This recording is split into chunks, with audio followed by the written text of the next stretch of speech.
This episode of the Coarse Grind Podcast has been brought to you by Central Sports and Graphics Incorporated, family-owned and operated screen printing and embroidery business located in a historic storefront on Old Berwick Road in the heart of Espy. They've been doing screen printing for over 20 years. They have high-quality product at a low price. Be sure to check them out. Central Sports and Graphics Incorporated, 570-784-1212. Now, on to the show. Hi everyone, this is Greta Rossler from Real Mom Wellness, and you are listening to my partner, my husband, food podcaster extraordinaire, Sean Rossler of the Coarse Grind Podcast. Keep listening, keep eating, stay tuned.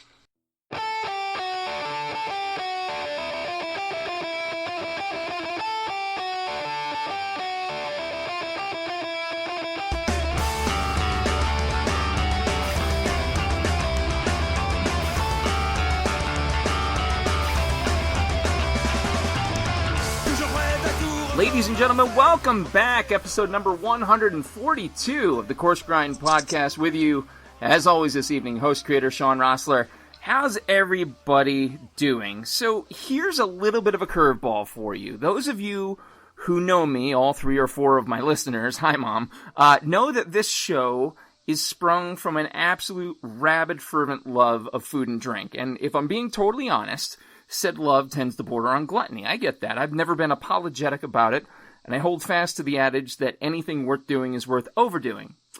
But then again, those of you who know me also know that I tend to take my physical well-being into account just as seriously. See, there's a way to take both a love of food and a love of fitness and well-being and put it all in one single shot. And on tonight's show, I've got someone who 1,025% embodies that very premise. Tonight's guest is a registered dietitian specializing in weight loss nutrition, a fitness enthusiast, and a working mom of 2. She's passionate about motivating, supporting, and educating people to meet their wellness goals, and has worked in the field of weight loss for the past 19 years, helping thousands of people reach their wellness goals. Tonight's guest is a strong believer that dieting is temporary, something you start and stop, and that it's more important to focus on lifestyle changes to truly see long-term weight loss success. Preach, sister. Her goal is to teach her clients simple yet effective lifestyle changes they can make and easily sustain to see lasting results, remembering that success does not have to be about perfection, but rather more consistency. Her lean and clean programs have helped thousands, and well, I just might happen to live with one of them who swears by lean, but that's for another time. In a day and age like what we're living in, it's reassuring to hear not only a voice of reason and science in the field of personal care, but one that comes with a sense of humor to boot. She's got that too. Birthday video, what? Ladies and gentlemen, and everyone in between, registered dietitian and the driving force behind the lean and clean programs, the Amanda Nighbert. Amanda, how are you this evening? Well, I'm fabulous. Thank you so much for that wonderful introduction. You are fabulous. I cannot go on enough. You know, when my wife Greta started lean and I started catching the videos, I'm like, damn, you know, she's a battery with legs. Like, she's all over the place. I love it. I love the energy. And, you know, as it evolved and as I understood the culinary aspect of it, you know, the food-based aspect of it, I'm kind of like, wow, you know, she'd be really cool to talk to. And she'd quite literally be the first registered dietitian on the show. So there you go. Congratulations. I love that. So thanks so much for taking time out of what I'm sure is a busy schedule.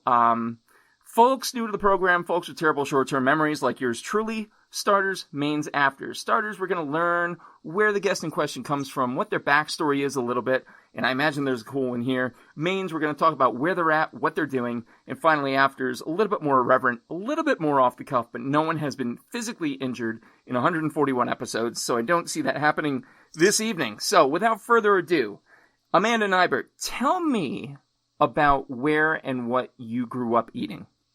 So I always honestly make fun of my mother and say that she cooked 5 meals. And we literally grew up on 5 meals, and we never complained. We sat down every night at the dinner table, and we rotated through these 5 meals. And she always looks at me and is like, I had no clue how you learned how to cook and eat all this variety in your diet. You definitely did not learn that from me. So we kept it pretty simple at my house, that's for sure. Right on. Right on. And I'm going to imagine I know the answer to this based on that answer, but were you a picky eater growing up? I imagine with 5 meals, you could pretty much stay dialed in and you were good to go, but were you picky? I don't remember being a super picky eater. I don't remember being a super healthy eater either. I think that probably one of the reasons why my mother only made 5 meals is because she didn't want to hear us all gripe about it. So she kept it pretty simple. But I definitely am a very adventurous eater now, for sure. Nice. And that's, I can only imagine, and I can't wait to dive into that. Talk to me about those 5 meals. There has to be 1 or 2 of them, or maybe all 5 of them, that give you that kind of like nostalgia when you think of them. Maybe not totally positive, but what dishes do you look back to in foods of childhood? My mother made London broil once a week, and she would marinate it in bottled Italian dressing overnight, and it was like the best night of the week. So that is definitely the one meal that I think about. And she would make crispy, like fried French fries, crinkle fries with it. And I definitely remember that is the quintessential wool wine meal for sure. That was my maiden name. Oh, right on. So yeah, I mean, that's your standard issue, meat and potatoes. Yeah, absolutely. So it's so interesting then to look at, that kind of history and to see where you're at now. When did that pivot start to occur for you? Because I'm certain, I don't think I'm out of line assuming this, it didn't happen immediately, but it certainly happened probably earlier on than I would think. So when did that start to take hold for you? Obviously, now you hold food in a very health-centric position. When did that pivot start to take place? I think that, a true pivot to looking at food as fueling your body and overall nourishment. I really loved what you said in the beginning with the fact that, you love food and you love to indulge, but you also find that ability to find balance, in your life. And I really kind of preach that because I think I'm a huge foodie. I love all the things, but right really getting to the point where I recognize the value of, variety and, vegetables and nutrients and things like that. I would say, really just over the last 10, 15 years, I'll age myself. I'm 43 years old. So hey, same. I'm right there with you. I'm in the pocket. Hey, there we go. There you go. We're 90s. We're 90s kids. That's we're right. 90s kids. But, before that, it was just, eat and run just to what's the next meal. And then as I got more into my degree and my passion for health and wellness, I started to just view food a little bit differently. Mm-hmm. But it wasn't overnight. And here's the thing, I always make fun of my kids because I'm like, they're the worst eaters ever.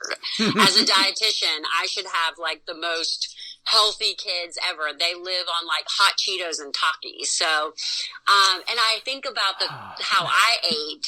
What do you like? Dude, I have Am I 3, speaking your language? I have 3 half full bags of Takis in my damn pantry. Takis. And I'm like, get these out of here. They're garbage. Oh my gosh. They are so bad. They're so bad. They're awful. And so I think about how I ate. I feel like I grew up on Little Caesar's crazy bread and, London broil and French fries. And eventually it kind of got better. So I hopefully I don't stress about it too much because I hope that, they're going to evolve and, find their nutritional path. But it takes a while.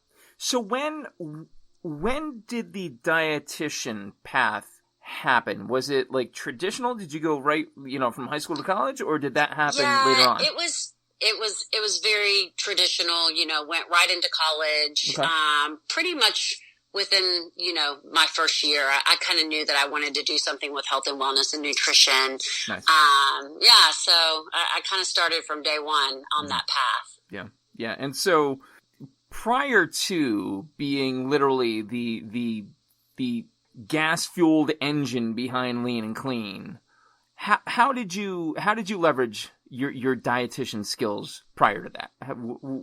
What did you do with that? I actually worked in a hospital setting. Nice. And did a lot of inpatient, outpatient, education, Mm-hmm. Teaching diabetics and people with heart disease and all of that before I started this kind of online venture. I mean, I really have only been in the online space since 2017. Mm-hmm. And I started by just like getting on social media and putting out tips, to help people kind of take control of their health and wellness. And it just slowly kind of grew from that into, my signature programs. Yeah. So it wasn't necessarily a lightning bolt, like with some stories we hear, like, well, it was this one patient that struck me deeply and I realized I had to use my powers for good. It was just, it seems like a slow, steady boil for you to come to that online presence. Actually, I'll tell you, in 2016, I was about to turn 40. Mm-hmm. And I remember sitting in my office at the hospital, and I was like, okay, I'm probably going to work for another 20 years, I don't know. Mm-hmm. And if I continue to do exactly what I'm doing right now, then I'm going to be making basically the same amount of money, doing basically the same thing. And I was like, no, I really want more for, myself. And I felt like I kind of had that drive to kind of do more. And that's when I stepped out and started this like little side hustle that turned into something much bigger. Yeah, I'd say mutated, evolved, I'm not sure, but it seems like it really took hold. And so, both through self-reflection and, through a clear love of the content, I think you definitely, it seems like you have a passion for dietetics, like straight away. Right. You come into creating this program. Talk to me about how they came to be. How did Lean become born? How did Clean become born? What happened there? Well, I really just wanted to try to simplify nutrition. I think a lot of people struggle with being successful in the long run is because they overthink it. And it was all about trying to teach people that progress over perfection, kind of living that 80-20 lifestyle. And then I also wanted to really teach them about the composition of the food that you eat. And we call that macro management. Food is composed of macronutrients and micronutrients. And we focus on macronutrients, which are carbohydrates, proteins, and fats. Mm-hmm. And actually a fun fact for your listeners is the fourth do you know what the fourth macronutrient is? I do, but I'm not going to spoil it for you because I have an unfair advantage, but why no, okay, Amanda? Good. I don't. Go ahead. No, I don't. Yes. Yes. So actually the fourth macronutrient is alcohol. Yes. And most of my clients are like, oh, that's my favorite macronutrient. Mm-hmm. So, and I think that once people, what I found, I call it nutritional awareness. Once you realize what that, caramel macchiato, makes up and what that, sub sandwich with a bag of chips, makes up or what that filet with a sweet potato, kind of makes up, it helps you to decipher the better choices. I kind of think of it as like, is it worth it? So now it's like, is that worth it? And some things are really worth it, Yep. And then some things are like, no, that's not worth it. Takis are not worth it, No, you're right. And, I will say I have been not an on again, off again gym rat, but I mean really, really dedicated probably the last 10 years to my lifting game. And, there's I felt like I had a pretty good grip on things, the protein aspect, blah, blah, blah, blah, blah, blah. Yeah. Man, I would kind of like eavesdrop in on what Greta was watching and doing. And like, I would listen to what she was saying with a newfound interest because like, prior to being, even like proximal to the Lean program through my wife, I knew what I needed to know. I knew to listen to my body, what I wanted to eat. I wanted to eat for a reason and, whatever. But some of the stuff that came out of that, I have to tell you, Amanda, it blew me away. Talk to me. This is one thing that like not only made sense, but it made sense in a way that I felt like a dumbass for not knowing it prior to. That when you consume alcohol, The alcohol is the only thing your body can work on. Your body's like, nope, got to take care of this first. Yep. And like can't do anything. Why is that? What is that about? So, like I said, alcohol is the fourth macronutrient, and it has to do with the body's ability to store macronutrients. So there's absolutely no storage facility for alcohol in the body. It's considered a toxin. Because of that, the body has to process it first and foremost. So I kind of explain it like this. You know, when you sit down to chicken, broccoli, and a glass of wine, once you're done eating, your body actually puts away the chicken and broccoli while it takes care of and processes the glass of wine. And that can take, 4 to 6 hours. So when people say alcohol slows down your metabolism, that's kind of that's what they mean by that. But alcohol actually stonewalls your metabolism, basically. It basically says, look, I'm going to take all this effort away from what you would otherwise use to metabolize your food. Exactly, because if you sat down to chicken and broccoli and a glass of water, the minute you were done eating, your body would begin to break down and utilize the chicken and broccoli. And I try to stress that because, like I said, alcohol is our favorite macronutrient. My people drink.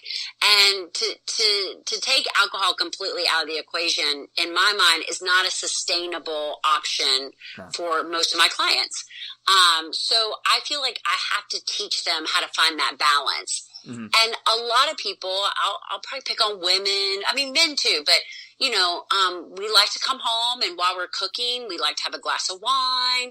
We like to pour, some bourbon and sip on it. And while it's not much, it's just 4 to 8 ounces or whatever your pour may be, that one glass of wine a night is really impacting your long-term results. I was going to say, Jesus, Amanda, 48-ounce pour of bourbon? That's a little steep. 4 to 8 ounces. I'm with you. I feel you. I could, Oh yeah, no, that is a steep bourbon. That is a big real bourbon. Steep bourbon. Yes. But I always make fun of my women because I'm like, you did not just pour a 4-ounce glass of wine. It was definitely 8 ounces, and that counts as 2. Yeah. Oh, for sure. And, and I mean, full transparency, I'm going to put out a message for the listeners that this is a drinking game tonight. Every time Amanda says alcohol, you have to drink. So there you go. There you go. We're going to there play we that go. game. No, but that's so interesting, and it really just, here's what I like about the way you do things as opposed to the way I've heard innumerable health coaches do, talk about things, and so many times they self-importify is a rough word, and I don't want to use it, but I'll say that because so many of them take themselves so seriously, and yet your approach is not only practical, but approachable. I think that's what really works about it. Oh, yes. Oh, absolutely. And, I recently posted something on my social media. I'm very active on Instagram. And Amanda Nighbert D on Instagram for folks playing along at home. Amanda Nighbert RD, yeah. Yep. And it was like a real classic recipe that my mom made all the time. And it had like sugar-free pudding and Cool Whip and, strawberries. It's, I'm sure you've had it before. And I got a couple of haters and they were like, I can't follow you if you're going to, post recipes with such unhealthy ingredients in it. And I was like, well, good, don't follow me because I ain't perfect. This is what you get, Don't do that. Don't do that. There's a lot of people out there that are trying to be perfect, but it ain't me. And I do think that it helps me connect with my clients because we're all human. That's for sure. Some of us just show it more than others. Exactly. No, my wife has a wonderful saying that I've adopted as my own: perfect is the enemy of good. Yes. So, I mean, why try to push that? And you talk, this is the fun part, and this is why I couldn't wait to have you on, because for all the chefs that I talk to, some Michelin stars, some James Beard Awards, some of their favorite shit is like out of the back of a food truck or some microwave Elio's pizza or something like that. Like some Takis. I don't know that I'd go that far, Amanda, but yeah, sure. So there's that. I wanted to talk to you about the alcohol thing. The other thing that I did for a while, and I didn't necessarily know biologically why I did it or why I felt better doing it, and my wife would make fun of me. She would call me the boa constrictor because I would eat, and then I go 24 hours and not eat. I love it. And I just went on my body's vibe. She does your program and finds out about intermittent fasting. Yes. Talk to me a little bit about, and I swear we're gonna turn the corner, listeners, into food, because not only does Amanda know her stuff left, right, and sideways on dietetics, but there's some banging recipes. There's some cool stuff that she puts out, and I just, I loved a lot of that too, and I want to get to that. But intermittent fasting, I had a guest actually on the show. He was the former editor-in-chief of Eater.com, Nick Solares, and he has a web series, Meat Life, and he was a proponent of intermittent fasting. This is before Greta did lean or anything like that, and I heard it, and I'm like, oh, well, that sounds kind of familiar. But then watching Greta do it, I realized why, I felt differently if I did that. Right. For the listeners who are going, what in the hell is intermittent fasting? What is fasting? Give us the 30-second breakdown, and then talk to us about why it matters so much. So intermittent fasting, you can also call it time-restricted eating. It's the ability to reduce your eating window to a certain period. And there's so many different ways to do it. You can do, the 1 meal a day, which is kind of maybe what you do, where it's like you fast for 20, 22 hours. You eat, one big meal or 2 meals kind of right back to back, and then fast for another 20 to 22 hours. We do a 16-8 where we fast for 16 hours and we eat for 8 hours in the lean program. But really anyone listening from a 1-year-old to a 101-year-old should be fasting for at least 12 hours.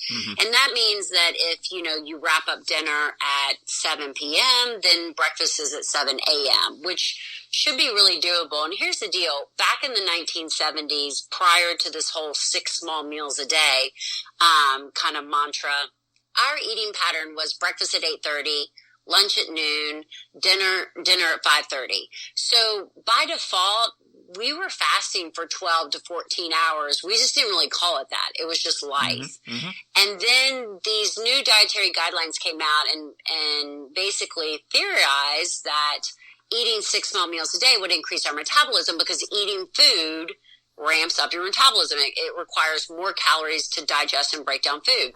But what we didn't really have a good understanding at that point was the impact of insulin, which is really the number one storing fat hormone in the body. So the whole 6 small meals a day kind of backfired on us and probably put us in worse shape than, where we were. So intermittent fasting is also getting a lot of buzz right now because in 2016, the Nobel Peace Prize was won for the discovery of autophagy. And autophagy is actually a process in the body where when you are at digestive rest, the body can actually clean out dead, damaged, dysfunctional cells and kind of renew yourself from the inside out. And so now we've got a lot of research on it after that discovery, and now breakfast is no longer the most important meal of the day. Good. Yeah. Good. Yeah, and I it's funny. I was never a big breakfast person either. And my mom would give me crap about that. Like, come on, you need to eat. You gotta eat. But I don't want to. Like, do I have to? And what I'm hearing is you're giving me permission not to. I appreciate that. No, exactly. The whole, you're going to kill your metabolism. And really a lot of the research shows that time-restricted eating can actually increase your metabolism. But I remember, and I don't know about you, but I would tell my clients in the hospital, I'm like, you got to eat breakfast. It's the most important meal of the day. And they would say, but Amanda, if I eat breakfast, I eat all day long. I can't stop eating. I'm starving.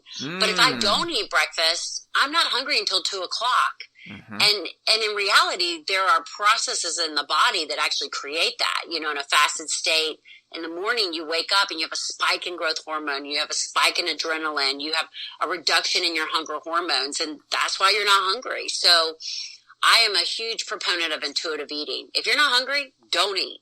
Oh, no. And now, from a very personally indulgent question, should we listen to what our body wants if we really truly are mentally quiet and just listen to I want that acid, that salt, that, is that intuitive of what our body needs? Oh, absolutely. Okay. Absolutely. I feel like in order to be a really successful intuitive eater, you do have to have somewhat of a level of nutritional awareness, you know? What I mean by that is kind of having an understanding of what the food is made up of. And if you're like, oh, I'm an intuitive eater, and you eat donuts and pizza all day, or Takis, yes, that's probably not your body. That's probably just inflammation talking to you, not your body. But absolutely. Right on. I'm a huge proponent of salt. I definitely don't think Americans are getting enough sodium in their diet. That's for sure. So that's the other thing, actually. And I swear to God, I'm gonna get off the whole like prohibitive rules and everything, and actually get into the food. One of the things I found the absolute coolest of what you do and what you teach is with regards to the intermittent fasting. When you're getting to the 12-hour point and people are like, I can't do it anymore, my blood sugar's low. I believe you had a quip that said, it's not your blood sugar, it's your electrolytes, honey. Or something like that. It was all about your electrolytes. Yeah, it really is. I mean, salt and fat became enemy number one when the first nutritional guidelines came out.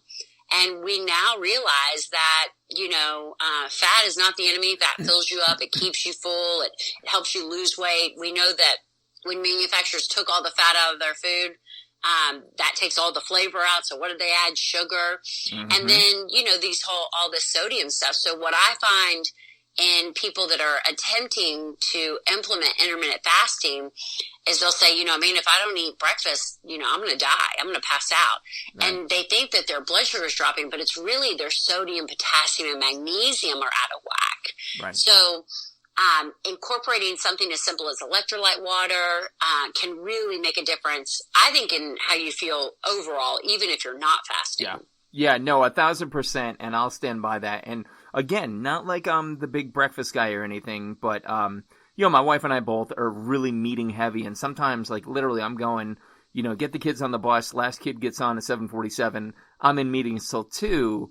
Right. And, typically I've got, like, snacks and stuff down here, but she got me hooked on noon tablets. And, man, you bang one of those out of 10, you're good till 3-4 o'clock. Like, no question. Like, you're good to go. Yeah. So, amazing. Amazing concept.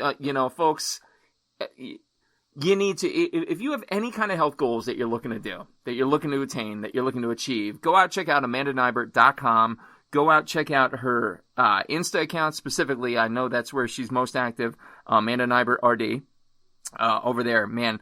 I mean, just points, tips, like great content front to back. And again, the Lean and Clean program, wonderful things to be a part of. Let's transition a little bit then into what we can eat and when we can't eat to what we do eat and what Amanda Nighbert cooks. I'm really interested to know this. I know there's a long-standing issue in your house about the number of pans you use. Oh my gosh. We won't get into that, but let me tell you something. The number of bowls. That has become a running joke in our kitchen when, we get going, and there's too many bowls or too many pans. Like, how many pans did you need? It's funny. So we know, and here's the cool part about you, is that you cook on top of it. So talk to me a little bit. Walk me down now that you're, who you are, Lean Clean program, you're a dietitian, obviously you're constantly thinking about it, but you're not averse to fat, salt, and everything. What are some of your favorite things to make, to illustrate to your clients, to those around you, that like, look, this lifestyle is possible? What would be your top, I don't know, like 2 or 3 dishes that you could illustrate to people and say, like, look, not only is this doable, but god damn, does it taste good too. It's good. Yeah. I know. And here's the thing, I'm a huge believer that across the board, the one food group that we are not eating enough of are vegetables. Sure. And anytime that I can help my client incorporate more vegetables into their diet, I feel like that's a huge win. Because, vegetables are super low macro. They're super high in fiber. They've got tons of water. They fill you up. I mean, all the good things about it. So I would say my 2 favorite meals to make is, number 1 is a taco salad. Nice. And I'm talking like a loaded taco salad with peppers and onions and beans and rice and ground beef and lettuce and salsa and guacamole. Because I love that meal, because I love to show them that, that's a meal the whole family's going to love. You make, Johnny and Susie a taco, and then you make a big taco salad. So you're not cooking for, two separate meals. And I think is a really easy way to load up on tons of veggies. And then my other one is just stir fry. Yeah. I know for me that my children do so much better consuming vegetables when they have a yummy teriyaki sauce or some fried rice with it. So any type of stir fry, there's so many different varieties that you can make. It's very versatile. So I love a stir fry with, rice or cauli rice or things like that. So those are my two favorite meals. And then my third meal that is always on the meal prep, always on the calendar once a week is breakfast for dinner. Yes. Talk to me. Yes. Well, and people are like, oh, breakfast is the best meal of the day. And I'm like, I agree. And so I make sure that I eat breakfast for dinner at least once a week, whether it's, omelets or eggs and bacon or, a frittata or quiche or something.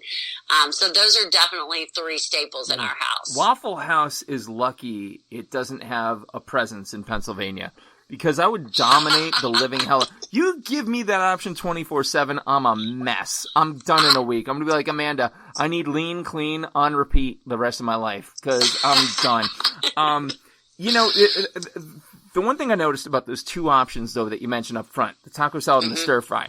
So our youngest, we have 3 boys, and I know I was texting you going, hey, sorry for the 15 minute delay, got kids. Our youngest is actually on spectrum, and as such, he has a medication that can hinder his appetite, and so we always look for add-ons. And when you're mentioning the taco salad, I thought, man, that's the add-on principle, because you take something that can be, calorically, okay, kind of sort of dense, good, chicken, pork, whatever you're using, but then black beans on top of it. And then guacamole, because the health benefits of avocado and the healthy fats therein, like all of these are plus ones. We're always looking for toppings to put on his stuff so that he doesn't look like a, starved mule. Right. The same concept is there. It's like, hey, look, if you're going to eat, make it worth your time and get everything you want from that meal all in one sitting. Absolutely. Dude, that's awesome. And I do think that the whole snacking ruined mealtime. Totally. And I always say that, parents get really bent out of shape when, Timmy doesn't sit down and eat the chicken and broccoli, but they just had a bowl of goldfish an hour ago. Exactly. And, we think that we have to feed our children every 2 hours to keep them alive. And then we yell at them at mealtime because they're not eating, because they've just been loading up on, kind of snack junk food. So I think definitely getting back to, 3 square meals is really where we need to be. No, for sure. And again, that not only does that help with the whole snacking meal interaction, but it also helps with the intermittent fasting, time restricted eating, right? That's the time restricted eating. Yeah, that's just another way to think of it. Mm-hmm. Got it. Or tray for short. Oh, look at that! I made it cool in French. Look at you! So, all right, so awesome. And again, the persona, the whole like imperfect approach makes it so approachable.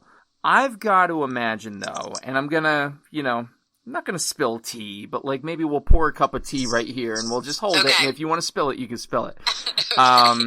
So obviously, dietitians, just like teachers like me, e-learning, that kind of stuff. We all have practices in the field that we kind of give the side stink eye to and go, ugh, would you stop? What's going on in dietetics right now, as far as a fad that people are buying into, that you wish would just go away? Well, I would say right now, the big thing is keto, for sure. Everyone is really on the keto bandwagon. And here's the deal. Keto is short for ketosis. And there are definitely a lot of very important and applicable, reasons to do a ketogenic diet. For someone who has, seizures and epilepsy and things like that. And I don't necessarily think that the ketogenic diet is necessarily harmful to you, but my issue is it's just not sustainable. And I think that I shouldn't say everyone, but a lot of people are just looking for a quick fix. And that's why people kind of live on that diet roller coaster, is because they'll go all in on something new and they'll see results, and then, life kind of gets ahead of them, and, they slowly go back to their old ways and they gain it kind of all back. So really any type of approach that's super restrictive, I just think in the long run, you're going to struggle with. For all right. Sure. So you're 43 like me. I'm sure you remember the Atkins phase too. Oh yeah, absolutely. Atkins, the Schwarzbein principle I enjoyed, because I kind of like the whole concept of if you can grow it, kill it, you can eat it. Like it was kind of a cool. It kind of focused it in. It's like Atkins light. But still, I love what you say that if it's that restrictive, how sustainable is it? Anything that says no, you can't. It's like try telling your kids that. What's the first thing they go and do? They go and they do it. That's exactly right. Don't jump off the 8-foot high slide that we just put into the pool. Literally, I'm not kidding, Amanda. 10 minutes later, I go over to my sliding glass door. My oldest is up on top doing a header off. And I'm like, jumping. Jesus, God, why? No, absolutely. I mean, the minute you put boundaries on, food, then it's the only thing that you want. Yeah. No, exactly. is the one thing that you can't have, for sure. I just want something crunchy. I just want something. I remember I worked in a call center. I'll never forget this. I worked in a call center, and there was this guy who, to speak to your quick fix point, yes, that's exactly what he was looking for. He's like, oh, yeah, man, I'm on Atkins. It's amazing. I lost 15 pounds. And he goes down to the break room for lunch, and he opens up his lunch bag, and there's literally, I'm not kidding you, Amanda, there's 2 bags of pork rinds. I'm like, really, dude? He's like, oh, yeah, it's lunch, man. It's totally Atkins approved. Yeah. I'm like, all right, I'm going to go. I can't be here. Yes. I can't be in this space. So, so restrictive. And again, having lived right alongside of it, and actually, I guess by proxy, having taken part in it, it really is livable. Whereas, my wife, and I'm sure she'll approve me, speaking to some of this. If she doesn't, I'll sleep on the couch. That's fine. It was the most livable approach ever. And she really has struggled and, tried and everything. This was not only doable, but attainable. And it was just, it was amazing for her. So, keeping those boundaries down, great, love it. Keto, I love your stance on that.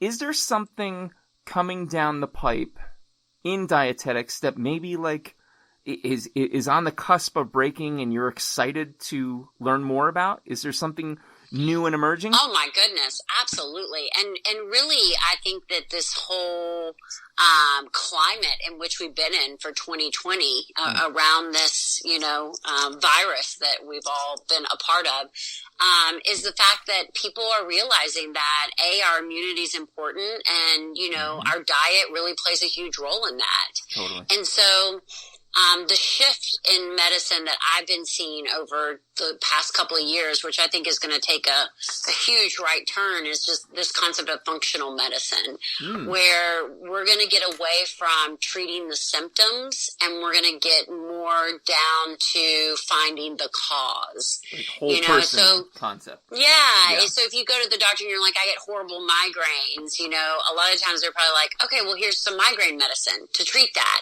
Yeah. And what functional medicine does is say, okay, well, what's causing the migraines? Is it artificial dyes? Is it artificial sweeteners? Is it, a food intolerance?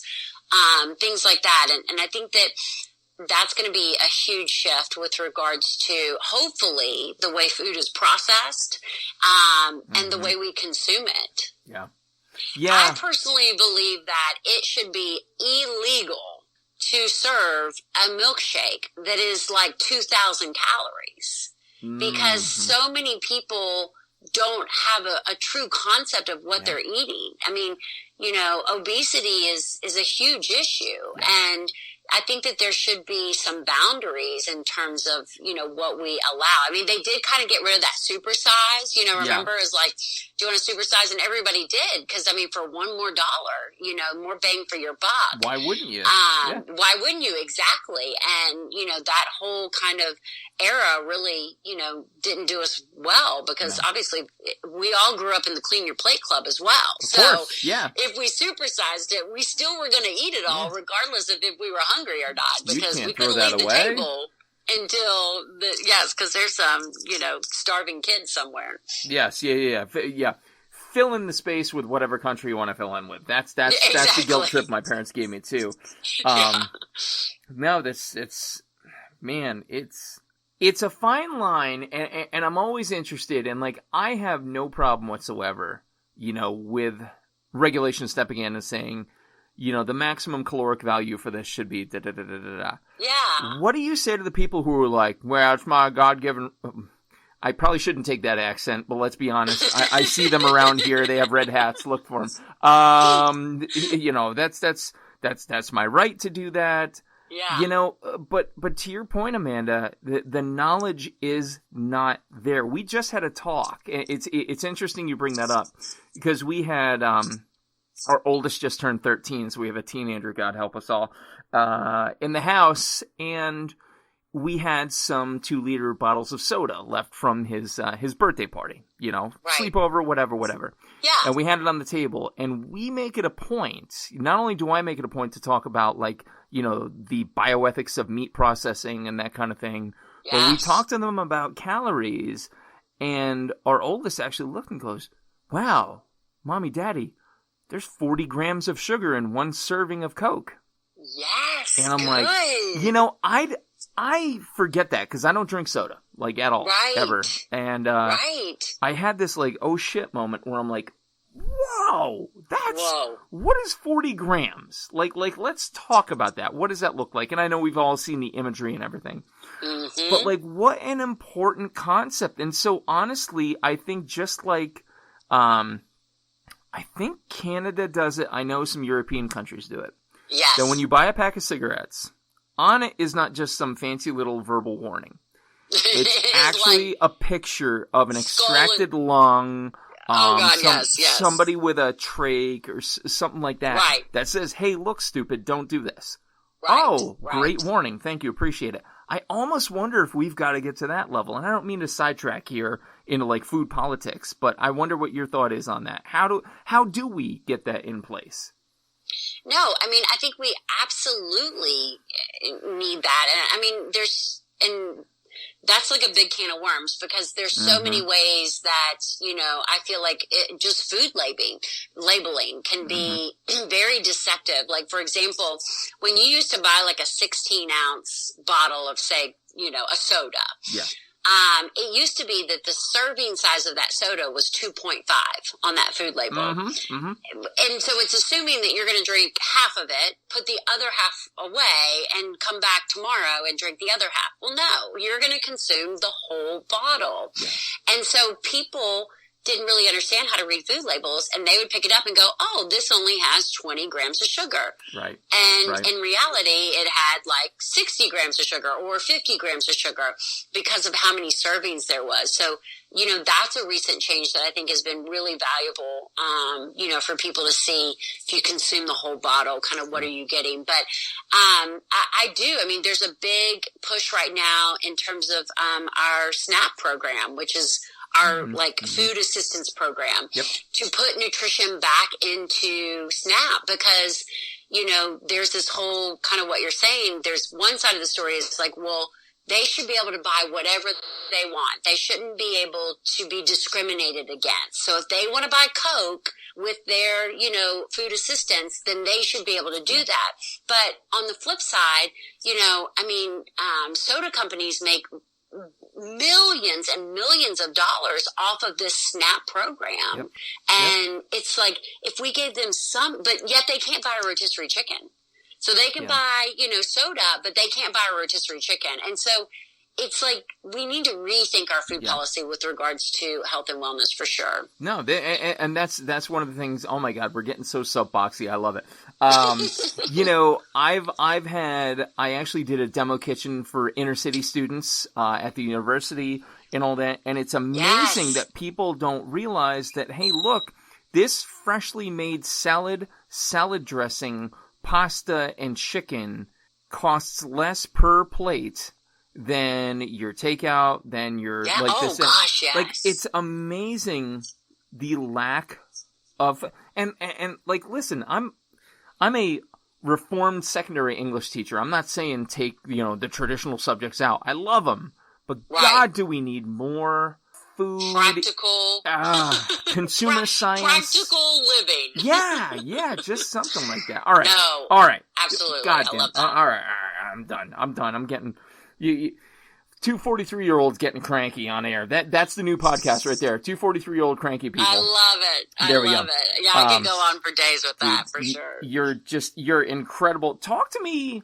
What does lean and clean look like 5 years from now? Let's look future image. What do you hope to continue to do with this? And I know obviously education is at its core, because you are from one educator to another.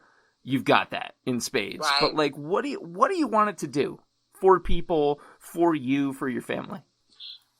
I mean, I feel like the core of the program will always be what it is, because, people reach out and they're like, oh, I have Hashimoto's and I'm a cancer survivor and I'm this and I'm that. Can I do this program? I'm like, yes, it's just about whole food nutrition. It's just about, eating healthy foods and, fueling your body. And so I think that will kind of always be there. What I find as I run this program and I work with clients, virtually, for longer periods, I'm about 3 years in, is that, it's really the long-term change that's the most difficult.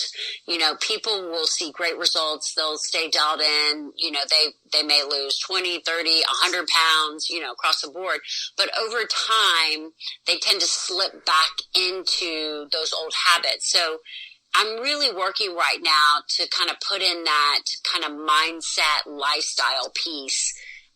Because I think across the board, people know what to do. They just struggle to do it, whether it be a time issue, a picky eater issue, whatever it may be. So it's like really looking at those things, those barriers to success in the long run, and better addressing those moving forward. Yeah. I mean, look, I know that I should do leg day. I do know I should do leg day. Do I do leg day? No. But I should do leg day. Like, knowing what you should do versus doing what you should do. Right. Two separate things. Big difference. Well, big man, difference. So. I can't wait to keep watching, because honestly, I mean, you're a force to be reckoned with. You're phenomenal. I would love to, walking away from the 5-year overview, walk into the after section again a little bit more irreverent. You signed the release before we started recording, so if anything happens to you, it's not my fault. So just some more irreverent questions, a little bit more, a little bit less serious, shall we say. I am standing in your kitchen. What music do I hear while we're cooking?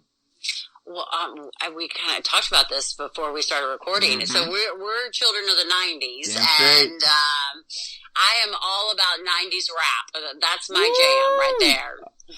All right. So I have to, as with anybody that answers that, do you have Pandora? Oh, yes. Do you have Hip Hop Barbecue on your playlist? It's the best station Damn on Pandora. Straight it is, yes. Amanda Nighbert. Damn straight. Oh, my Hip God. Hop Barbecue. I love that. That's so funny. Our kids are getting an education, and some days, depending on how many of the fourth macronutrients get poured, some the education gets a little bit more elevated. But our middle, I swear to God, now wants to be a rapper. He's practicing Eminem. He's 10, and he is legitimately skilled. So thanks, Hip Hop Barbecue. Thanks so much. So Hip Hop Barbecue. My wife is gonna lose her shit tomorrow when I tell her, like, dude, you'll never believe what Amanda Nigbert's favorite cooking music is. What is it? Oh, Hip Hop 100%. Barbecue. And it's so funny because one of my friends introduced me to that station about 3 years ago, and it's literally the only station we listen to on Pandora. It is incredible. It is truly the best. Truly the best. So All right. good. Fictitious scenario, total hypothetical. You're going to be stranded on a deserted island, and you can only take 3 foods or food type items with you. These could be condiments, pieces of equipment, whatever. Inexhaustible supplies of the food or food type items, but only 3. What would they be and why? Oh, wow. That's a really tricky one. Okay, so I'm going to start with avocados because I can feel like I could probably just use the sand as my salt or, purify some water or something, but I definitely think I could sustain on avocados. Mm-hmm. Okay, number 2, which is my most indulgent thing, would be Grater's raspberry black chocolate chip. Ice cream. I'd need something to keep it really cold, but that would be my indulgent treat. And then number 3, oh my goodness, probably steak. A really good, rare steak. I could definitely do all 3 of those and be fine. What cut of steak? What does Amanda Nighbert go to when she wants a steak? I'm typically a filet girl. I like a filet. Love it. Love it, love it, love it. Have you ever had the chance to check out My Last Supper by Melanie Denea? It is a photo book, coffee table book. Yes, I have seen snippets of that. Awesome. So, to be fair, and I've tipped my hat every episode since the show's inception 5.5 years ago to Melanie for the inspiration, because her format was that it would be a picture of a featured chef and the same 5 questions, 2 each.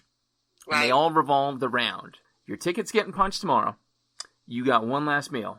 What would it be and why? So I ask you, Amanda Nighbert, what's your last meal? What are you eating? What are you drinking? Who's there? Go.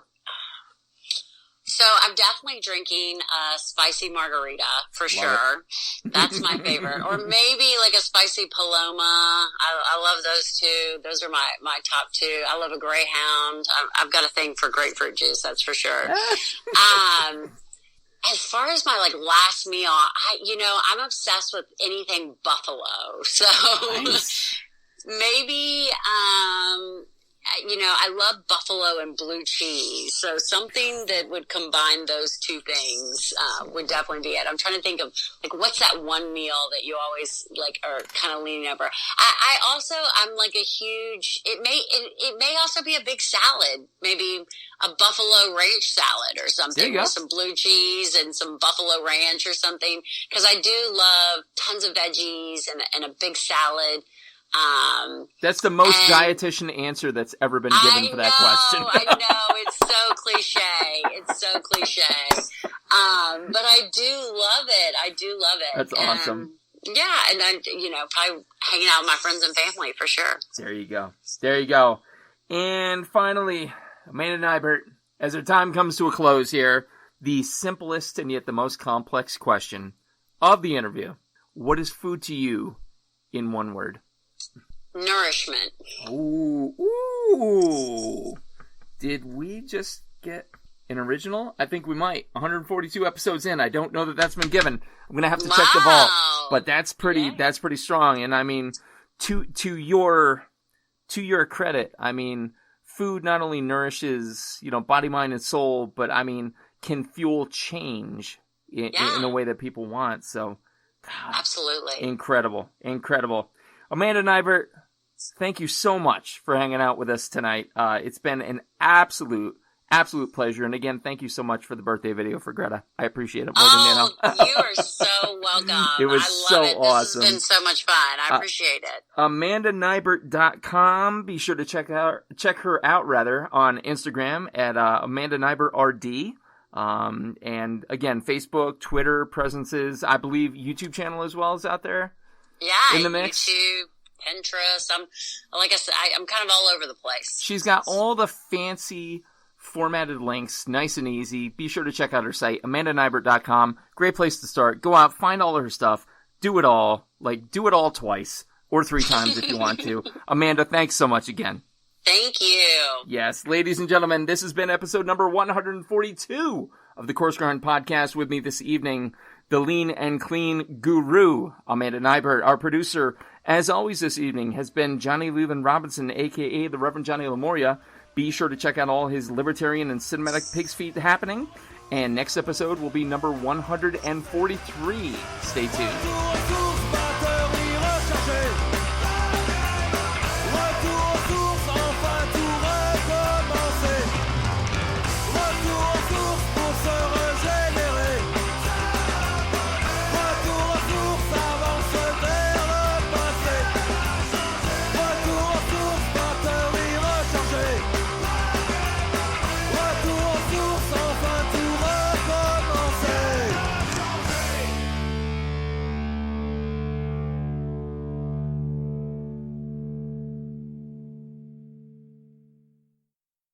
Are you passing through central Pennsylvania and looking for one of the best dining experiences and craft brew menus around? Look no further. Turkey Hill Brewing Company and 991 Central Road in Bloomsburg, PA has everything you could ask for and then some. Service, food, beer together. Unbelievable. Be sure to check them out. Call them today for reservations. 570-387-8422. Call today.